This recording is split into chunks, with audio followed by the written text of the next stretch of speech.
Very good morning to all of you. तो आज का जो हमारा टॉपिक है दैट इज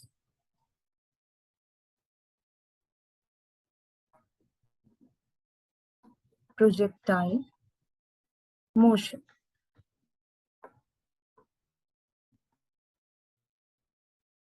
ठीक है,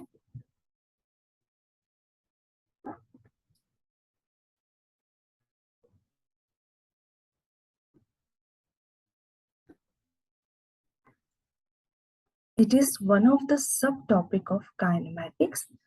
हम काइनेमैटिक्स में already velocity, speed, distance, displacement, acceleration और फ्रेम ऑफ रेफरेंस जैसे टर्म्स के बारे में पढ़ चुके हैं। We are familiar with Newton's three equation of motion as well. तो उन सब का यूज आज इस टॉपिक पे होगा। ठीक है, तो जैसे कि मैं कह रही थी कि we were talking about frame of reference, तो उसमें हम लोग हर वक्त एक कोऑर्डिनेट सिस्टम लेके चल रहे थे जिसको बोलते हैं Cartesian coordinate system, X Y और जी। हम इनमें से एक एक्सिस के अलावा मोशन को डिफाइन कर रहे थे। ठीक, अब हम कैसे कर रहे थे? नंबर वन,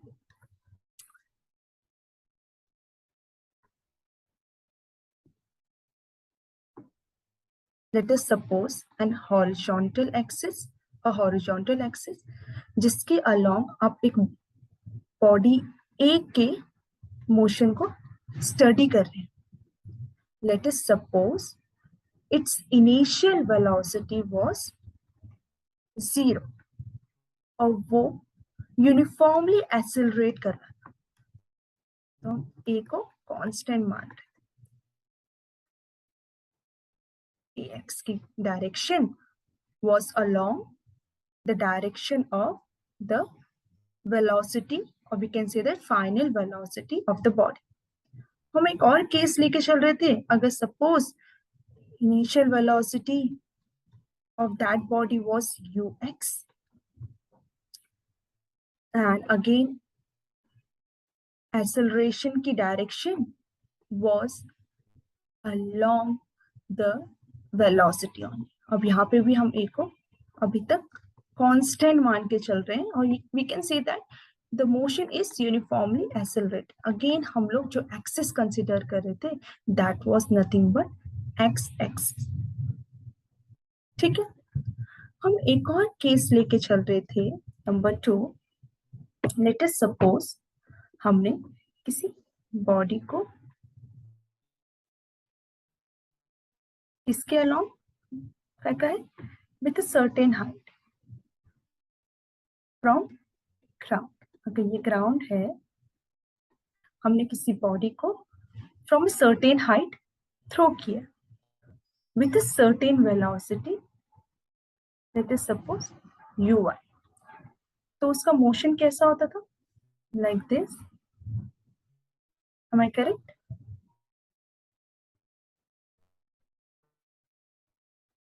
है ना? तो हम इस एक्सिस को क्या एज्यूम कर लेते थे? y axis. Vertical axis was nothing but y। और हम एक और केस लेके चला करते थे, जब बॉडी किसी वेलोसिटी uy से थ्रो डाउनवर्ड की गई है या इनिशियल वेलोसिटी क्या है? 0 है and motion is toward the earth, or we can say that vertically downward. In all three cases, you can see a constant acceleration is experienced by the body, है ना? ये constant acceleration वो body experience कर रहा है और वो constant acceleration a1। अभी तो आप जानते हैं, आप मोशन अंडर ग्रेविटी पढ़ चुके हैं, जब बॉडी फ्रीली फॉल करता है वाला केस भी पढ़ चुके हैं। तो इन सब केसेस में you were taking acceleration due to gravity along the y-axis, or we can say that vertically toward the, इस केस में ए वाई की डायरेक्शन ये रही। तो इन सब केस में क्या चीज फैमिलियर, अगर मैं बोलूं, because we have talked about these two cases as well and this case as well. पहली चीज, in all the cases the motion was along straight line, है ना? We can say that one dimension motion, क्योंकि हम यहाँ पर एक ही axis को कंसिडर कर रहे थे, या मोशन अलोंग वन एक्सिस ही कंसिडर कर रहे थे। और दूसरी one of the most important change जो इन दो केसेस में हम ऑब्जर्व कर सक रहे हैं वो है कि वेलोसिटी इज ईदर पैरेलल और एंटी पैरेलल। इस केस में देख रहे हैं ना, एंटी पैरेलल टू व्हाट, किसके एंटी पैरेलल और पैरेलल है? To the nothing but acceleration,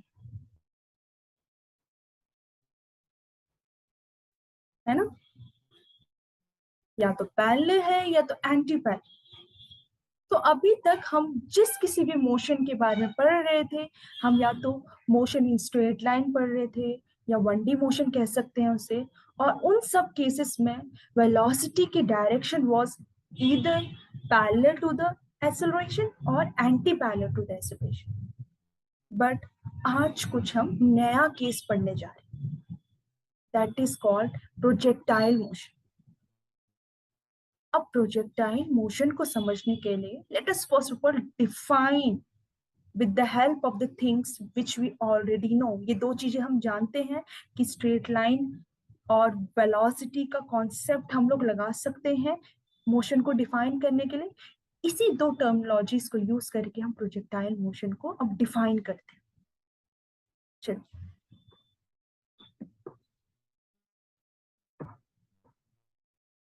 so question was what is projectile motion?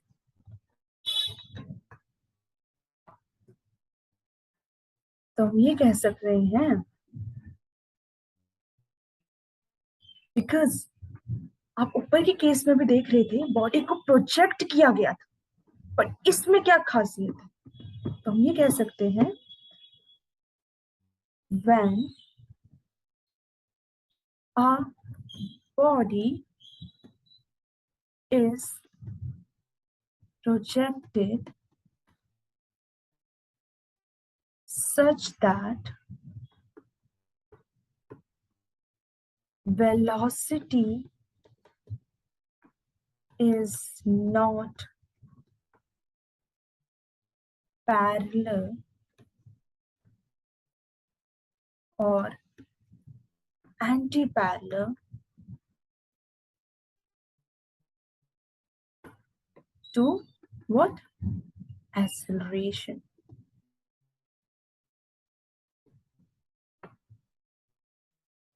और सेकंड टर्म से कैसे डिफाइन कर सकते हैं?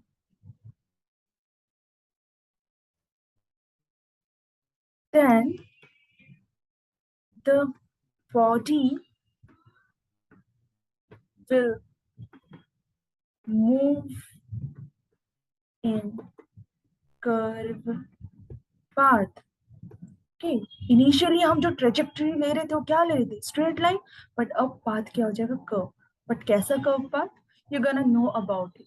ठीक है, अब लास्ट टर्मिनोलॉजी हम क्या बोलते हैं कि पहले हम मोशन को पढ़ रहे थे, मोशन वाज इन 1D। ठीक है, बट इस केस में क्या हो जाएगा?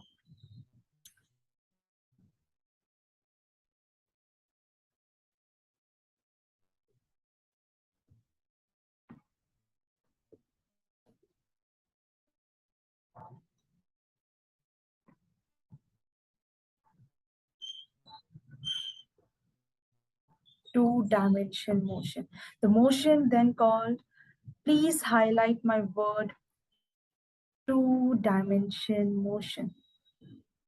ठीक है, अगर आपको एग्जाम पॉइंट ऑफ व्यू से पूछा जाए what is projectile motion, so you will write these three main point. ठीक है, when a body is projected such that velocity is not parallel or anti-parallel to the acceleration, तब क्या होगा, body will move in the curved path and the motion will be in two dimension.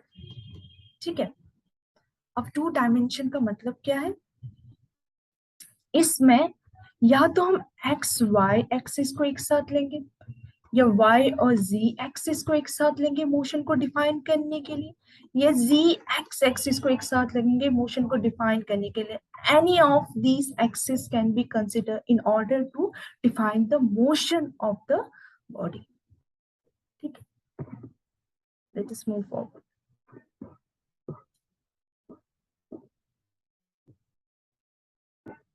अब हम क्या करेंगे, हम इस तरीके से प्रोजेक्टाइल मोशन को स्टडी करेंगे by considering the thing which we already know.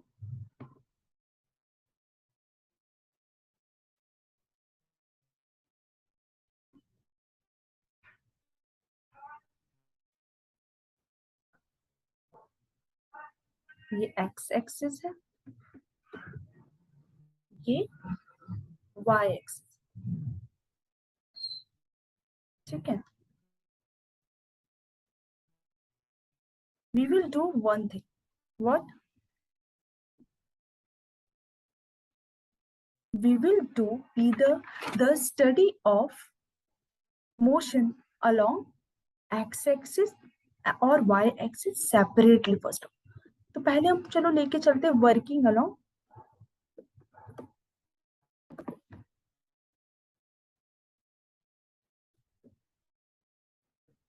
y-axis. ठीक है, लेट अस सपोज एक बॉल है जो ओरिजिन O से थ्रो किया गया.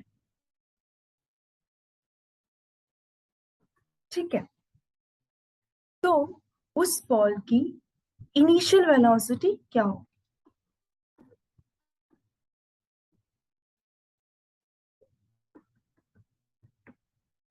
अब y एक्सिस के अलोंग थ्रो किया गया है तो uy लेके चले.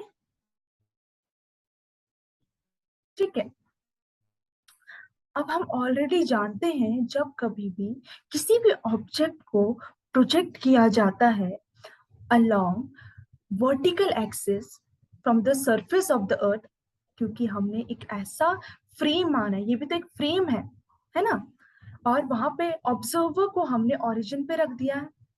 ठीक है, तो ऑब्जर्वर कहाँ है, अर्थ में. तो एक टाइप से हम ये कह सकते हैं ये फ्रेम किस में है, रेस्ट में है, और हमने यहाँ पे से एक बॉल को थ्रो किया है. Then the ball will experience only one acceleration, that is acceleration due to earth. But मैं यहाँ पर g का यूज नहीं कर रही हूँ, मैं इसको जनरलाइज करके ay ही लिख रही हूँ ताकि आपको फॉर्मूला को जानने के लिए, कॉन्सेप्चुअली लिखने के लिए आसानी रहे. तो एक्सेलरेशन अलोंग y एक्सिस क्या होगा, क्या है एक्सेलरेशन, वेक्टर क्वांटिटी है ना, तो मैं इसे ए वाई भी लिख सकती हूँ, कंपोनेंट लिख सकती हूँ ना उसका वाई एक्सिस के अलावा, जैसे मैंने वेलोसिटी का कंपोनेंट लिखा वाई एक्सिस के अलावा, है ना. ठीक है, दो चीजें पता चल गई, initial velocity along Y axis, acceleration along Y axis. अब न्यूटन इक्वेशन ऑफ मोशन को हम यूज करें, वो क्या था, डिस्प्लेसमेंट, जिसको हम एस के नाम से लिखते थे, S equals to ut plus half A T square. अब यहाँ पे s क्या है, डिस्प्लेसमेंट. अब u क्या है, यहाँ पे तो ui है, पर t क्या है, तो मैं कहती हूँ कि मैं y और x के अलोंग मोशन को स्टडी कर रही हूँ at certain time t, time interval में t को ले रही. ठीक है, ठीक है, तो अगर मैं ओ से लेकर के ए तक के मोशन को स्टडी करूं, वो ऑब्जेक्ट क्या कर रहा है, ऊपर जा रहा है, अभी मैं सिर्फ ऊपर जाने के मोशन को स्टडी कर, बाद में वो नीचे भी तो आएगा, है ना। तो ओ से लेकर ए तक उसने कोई डिस्टेंस ट्रेवल किया, या तो वही डिस्प्लेसमेंट होगा, है ना। तो मैं उसको y ले लेती हूँ, y equals to U Y T, किसी टाइम t पर वो o से लेकर a तक गया, plus half minus A Y. अब मैंने माइनस ए वाई क्यों लिया, क्योंकि हम यहाँ पे एज्यूम कर रहे हैं कि A Y is due to the gravity of, है ना। तो मैं इसको नेगेटिव साइन ले सकती हूँ। तो इसको अगर मैं और अच्छी इक्वेशन के फॉर्म में लिखूं, that will be y equals to U Y T minus half A Y T square. इसको आप बच्चों ब्रैकेट में रख लीजिए, इस इक्वेशन का बहुत जगह यूज होने वाला है। Is it clear to you? अब working along x again in t time interval।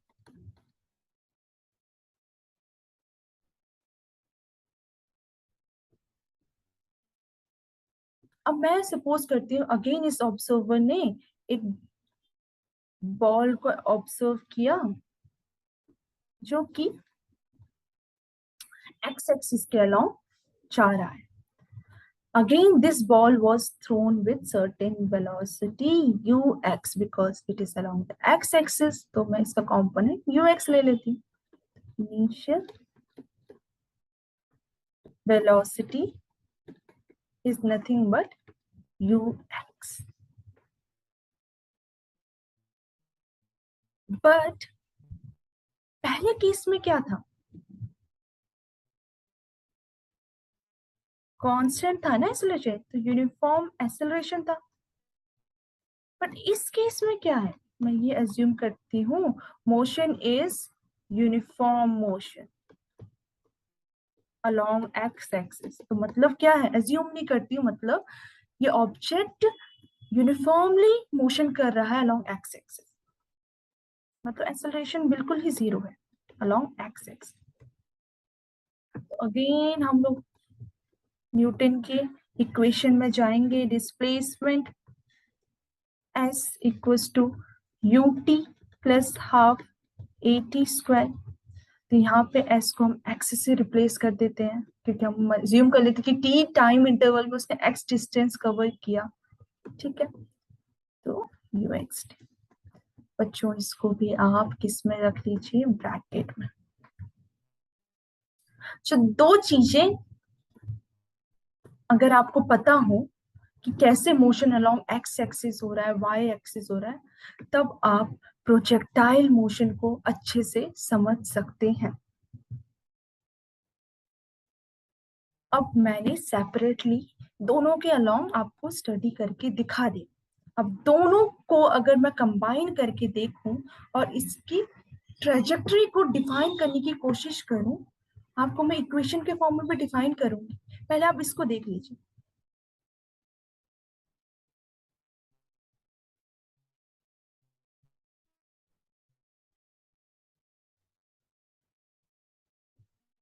The object had attained its maximum height over here।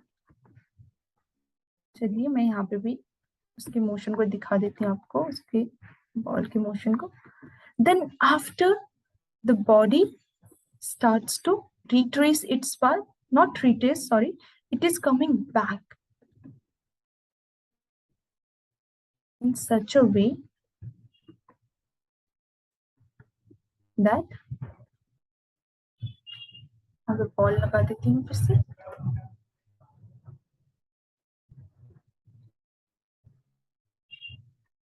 या तो अगर आप इसका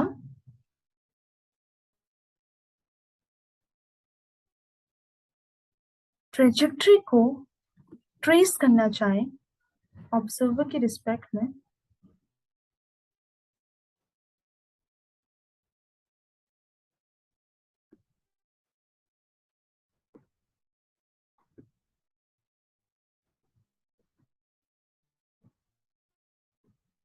ट्रेस करना चाहें maximum height,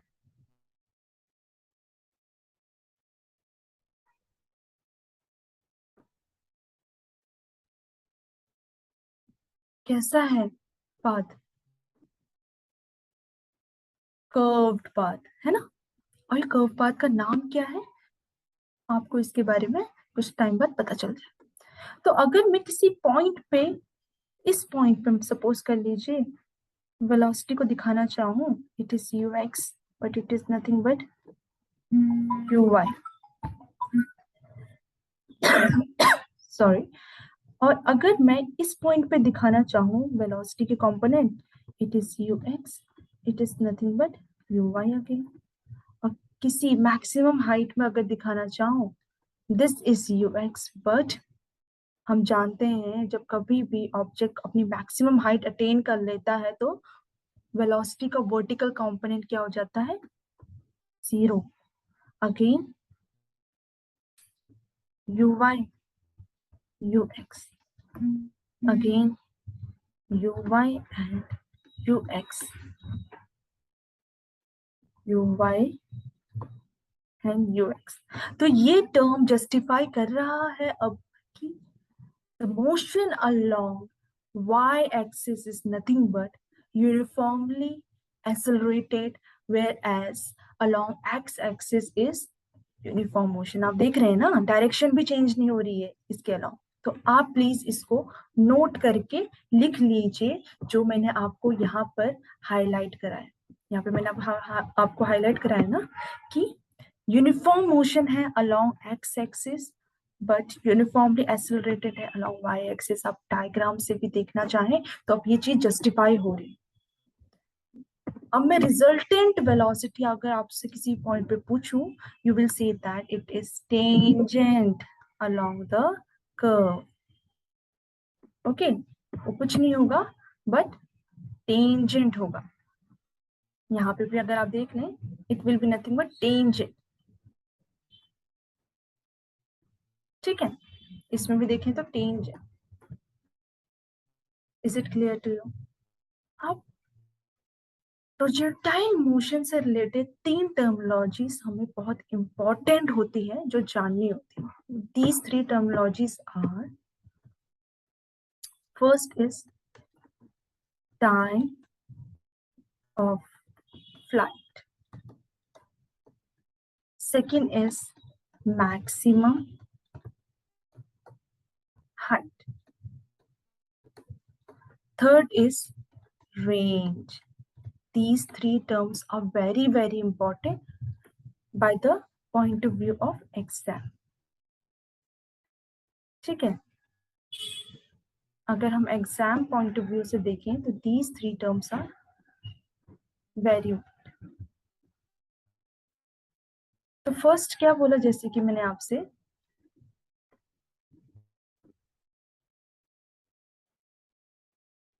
time of flight. So time of flight word से ही पता चल रहा है क्या, कि जब ऑब्जेक्ट क्या है, फ्लाई कर रहा है, एयर में है। तो ऑब्जेक्ट जब एयर में होगा तो कहाँ तक है एयर में, पूरी जर्नी के थ्रू, यहां से लेकर के ऊपर जाने में, देन ऊपर से नीचे आने में, इट इज इन एयर। तो पूरा टाइम जो इसको कवर करने के लिए लगाया, मोशन को कवर करने के लिए लगाया, उसको हम बोलेंगे टाइम ऑफ फ्लाइट। अब टाइम ऑफ फ्लाइट को स्टडी करने के लिए सबसे इजी टर्म क्या होता है,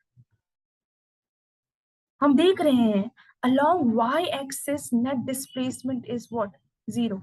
कैसे, ऑब्जेक्ट यहीं से जा रहा है, ओ से जा रहा है, then it is coming back over, so net displacement along Y axis क्या है, 0. तो इजी क्या होगा, वाई एक्सिस के अलोंग स्टडी करना. So let us do the study along y-axis. Again, we are using nothing but Newton's equation of motion. तो हम क्या बोलेंगे, displacement but along what, y-axis equals to uy t minus half ay t square. But displacement along y-axis is what, 0. तो 0 equals to uy, और यहाँ पे time of flight को एकदम हम t से डिफाइन करते हैं, uy capital T minus half